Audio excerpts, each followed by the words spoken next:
I don't think I've ever done a story or a video on James Franco, like, ever. I can't even remember if I've ever mentioned him in any of my videos, not even in a movie review. Now, this one that was sent to me, however, this story, I said I could not allow this one to be passed up.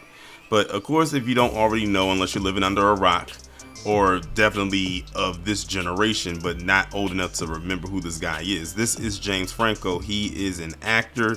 He's been acting for well over 20 plus years. I think one of the first things, of course, I saw him in was the first Spider-Man movie that came out in 2002, where he played Harry Osborn, and he's gone on to have a very good, pretty decent career throughout the early 2000s and even in the 2010s and even the 2020s, up until about 2021, when his career pretty much hit a snag in pretty much the midst of, I guess you can say, Me Too, because some very shady things had came out about him involving sexual assault allegations, and it didn't look good. So much, in fact, that his career ended up taking a hit to the point where you stopped seeing him in movies. And then as I was skimming through some things, I don't even think that he's even in the States right now. I think he's overseas, like in the UK or something like that.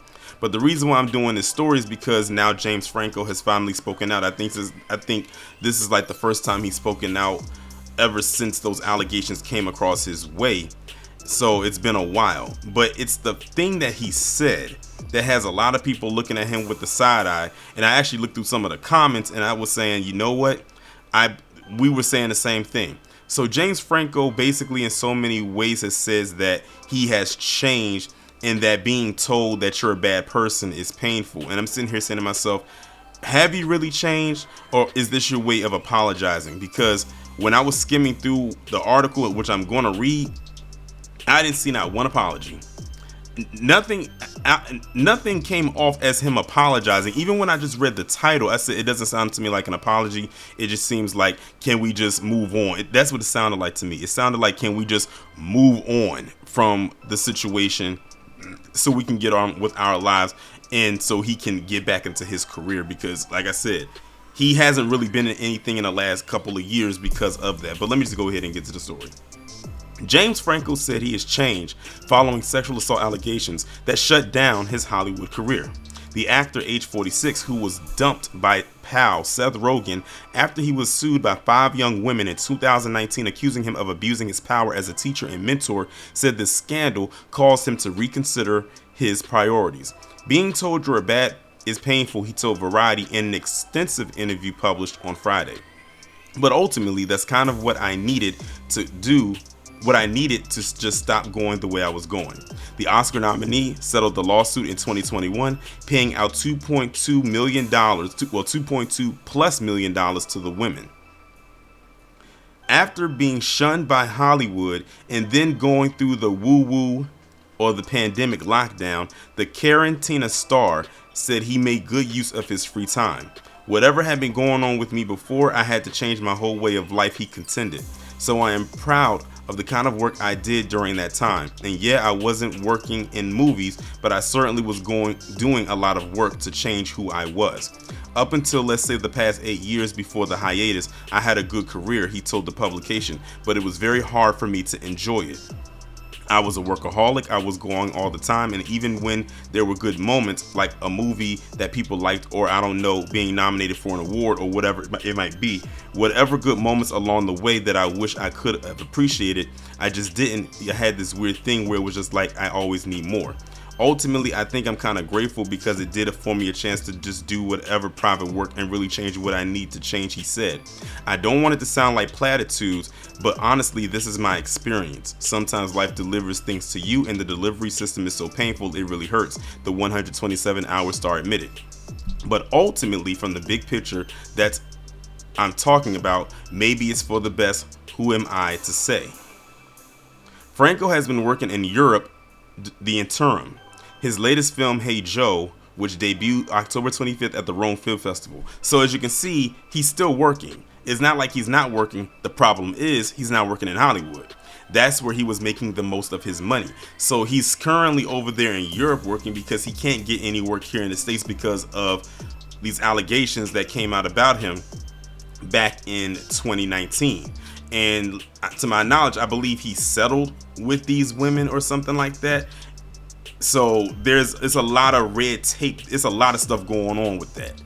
And the fact that let's put it this way, James Franco practically is blackballed right now. If he can't work in Hollywood, but the fact of the matter is he's partially blackballed in the sense of that while he can't work on mainstream movies like he was before, he's still working. So it's not like he's completely shut out. He's just shut out from Hollywood at the moment.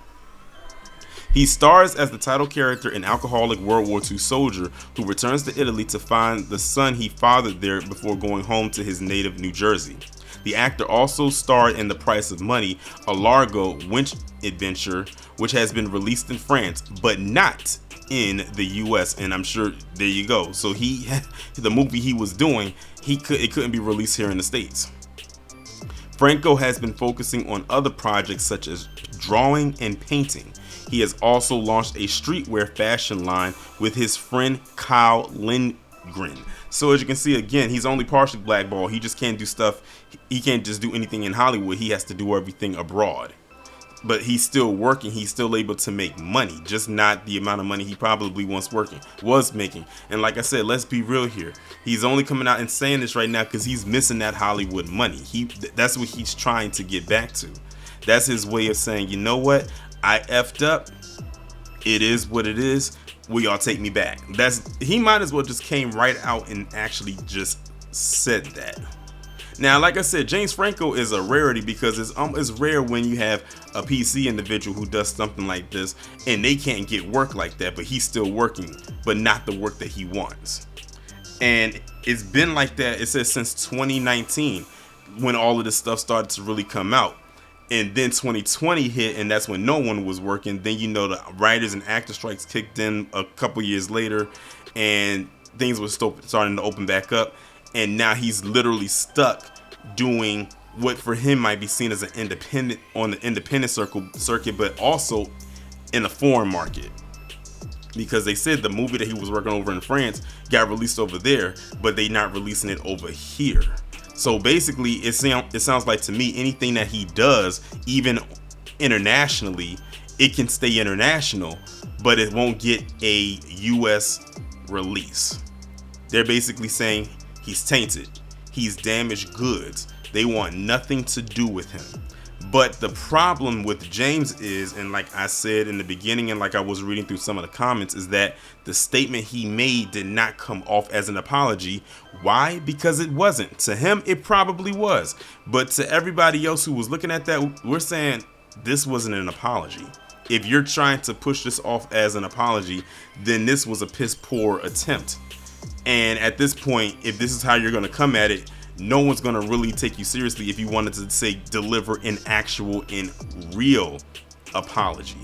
So, it is what it is. I can't really bring myself to really feel bad for James Franco. He pretty much brought this on himself. He knew exactly what it is that he was doing. He could have controlled himself, but he decided not to.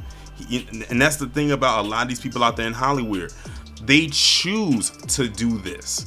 No one is putting a firearm to their head and strangling their arm to force them to do any of these things. They are taking it upon themselves and using their influence, their little bit of power that they have, and of course the money they have to do whatever it is they feel that they can do because they feel they will get away with it. And I remember briefly hearing some stuff, with James Franco, but it wasn't to this extreme or anything like that. I always heard stuff like little stuff that he liked to get high, but I mean, that's nothing to, get mad at or upset about because a lot of people get high. It is what it is.